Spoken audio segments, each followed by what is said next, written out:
Thank you all for being here, especially the training companies, future warriors. It's always wonderful to come to Fort Benning, home of the infantry, the guys that I've hung out with in several wars, by choice. There's not much of a drawback to that, except that during those wars, hanging with the infantry, I've personally been bombed, rocketed, strafed, and napalmed by the U.S. Air Force, U.S. Navy, U.S. Marines, U.S. Army Aviation, and 3 or 4 independent sovereign nations that I didn't get the tail numbers on. But it was worth it. It was worth it because I got to stand alongside men like Hal Moore, Sergeant Major Plumley, Rick Rescorla. You know, I met Rick the first time on the 14th of November, 1965 at the tea plantation. And I met him because I'd been told they didn't have any room on the helicopters and that lift into X-ray.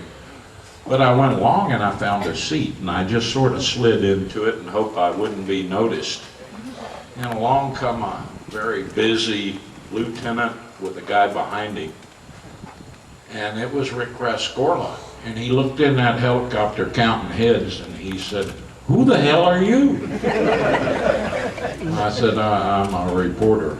He said, "Well, get the hell off that helicopter." He said, "I got a medic here who needs a ride. You can't argue with that."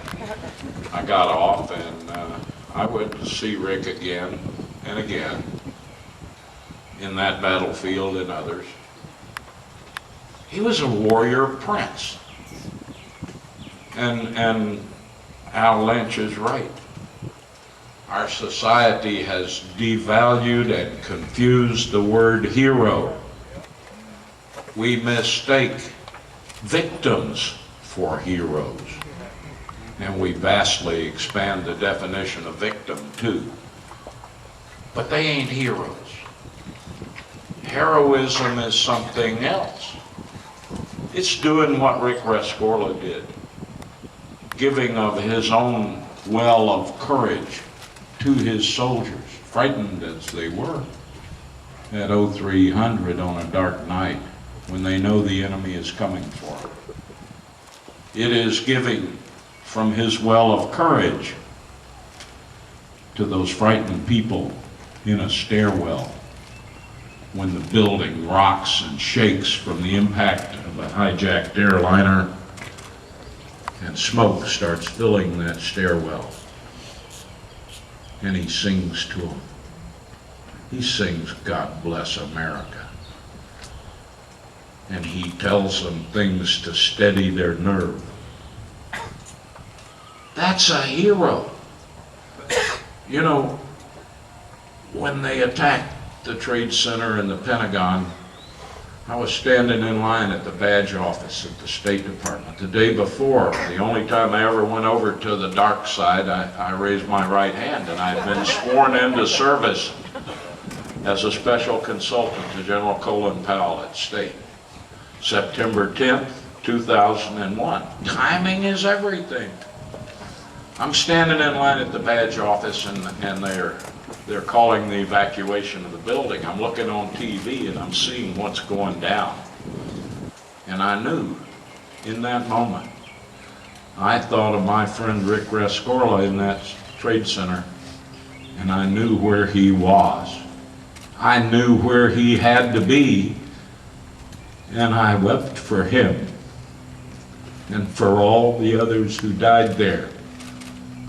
And then we find that he has saved the lives of 2,700 individuals, but for that one man,